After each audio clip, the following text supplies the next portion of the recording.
Hey everybody, welcome to Obscurities in Miniature. Today we got a pretty obscure little kit here. This is the number 57 Manhunter ground armor. So the number 57 Manhunter series are also called the Armored Puppet line. They are 1/24th scale model kits, usually with some kind of little animal piloting them, at least the Manhunter ones. I know they've made some other kind of small scale stuff as well, kind of in line with like Hexagear models. This, I believe, is actually the biggest one that they've released, just judging by the size of the box. So the ground armor you can see is based on a turtle, which you literally can include. So one of the nice things is they usually, and I'm assuming this is not going to, be any different, have the painted versions as well as unpainted if you want to go about building your own. I've done one on the pufferfish suit that they've had. Don't know if I have any of the others. They've done all sorts of stuff. I mean, immediately looking at the size of the pieces, it's a bit bigger than what we've seen in the past. Maybe I'm mixing things up. The Manhunter line would be the big armored suits. The armored puppets are the more robotic, blocky kind of droid things. So we've got our three turtles here. I want to say this is kind of a early edition bonus. So one of the things all of the Manhunter kits have had is some kind of special little gimmicky parts set that are included with early releases. I don't know about subsequent releases, but it's not like a big loss if you don't have them in here, but that's what it is. It's like a little extra set of cannons, I guess.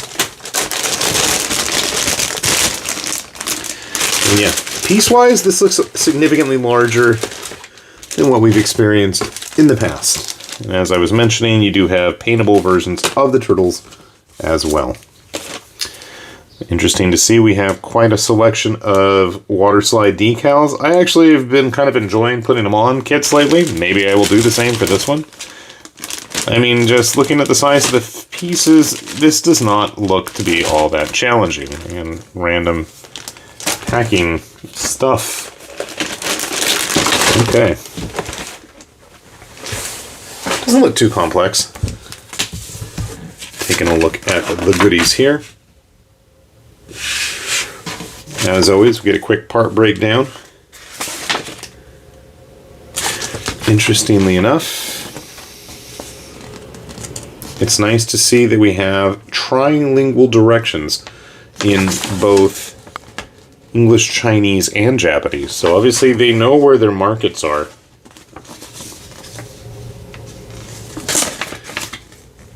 Instructions are in color, so that's kind of cool.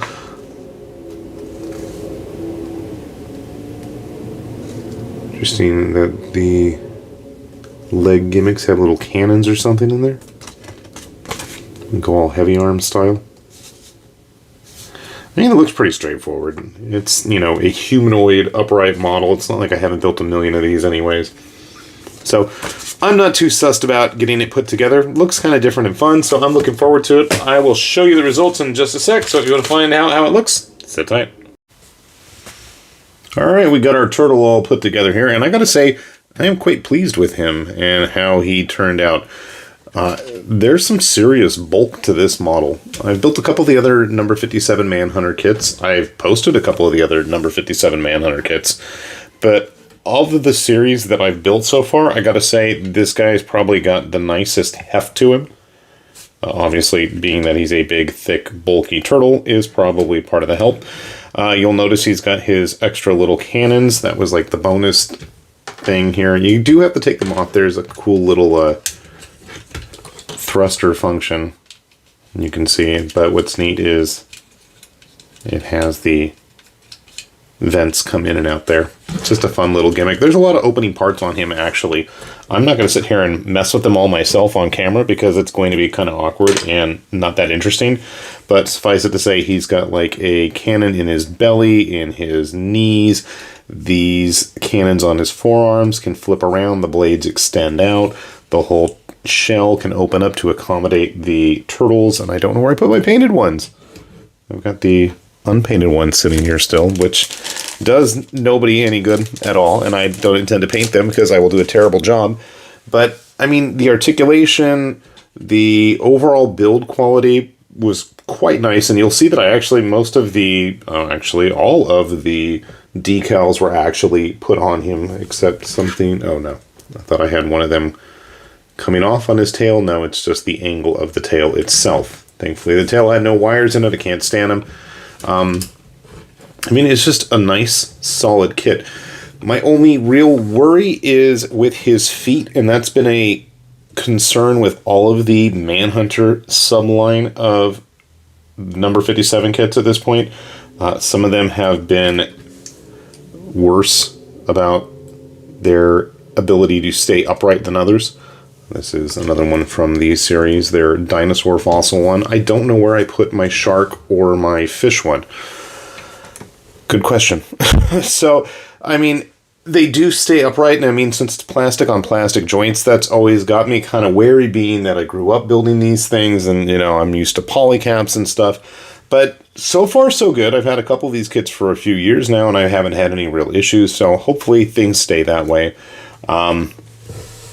You know, it didn't dawn on me until just recently, sadly, that, you know, the Armored Puppets and the Manhunter kits are basically two separate sublines.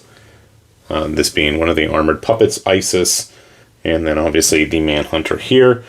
And if you're curious, the Armored Puppets are about, what, 1/24th scale? I think that's what the Hexagear stuff is. That's one of the Kotobukiya Hexagear figures here. I guess, for lack of a better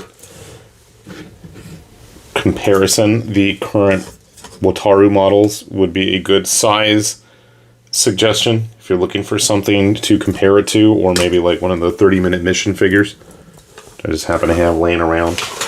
It's definitely going to be smaller than a typical 1/144th Gundam, but again, I think you can't even see the Gundam's face. Not that you haven't seen it before, but the bulk of our turtle here makes up for that. And I gotta say, if you want something different, I mean, the colors are different. I've seen people already paint them up in traditional Pokemon colors, which totally makes sense. Now that I, you know, can't unsee it. But it's just a nice, thick, solid kit. The only real issue I had, there were some kind of hinges on one of the limbs that the instructions were probably the biggest challenge of. They weren't always clear. That's right, he's got a mouth cannon too. Forgot about that. Can I even open his mouth now that I'm trying to do it on camera? Of course not. That actually can slide down there. So yeah, all the little hinges and stuff are kind of neat as I completely take it apart now. I'm going to stop while I'm ahead. But yeah, it's just a fun little kit. You want something different to build? I can't recommend these type kits enough. I know there's the bear one where it's a 3-bear, you know. You got the grizzly bear, the polar bear, the brown bear in a powered armor suit, which one of these days I'll probably get around to. The shark was a real cool kit. So is the fish, but the limbs, again, much like our dinosaur friend here, they all have those kind of digigrade legs, and with those, they tend to want to not cooperate at times with standing in a good pose. So just take of that as you will. A nice stand always is helpful, but I don't think this guy really needs one. He's got a solid enough grounding there, and his feet, nice flat surfaces to help keep him upright, and you can always use the tail as well. And I gotta really fix that head because that's kind of bugging me. So I'm gonna stop now while we are ahead. That was a bad pun, but anyway, this has been High Lord Tamberlane with Obscurities and Miniatures, saying thanks for watching, and we'll see you back here soon. Bye-bye.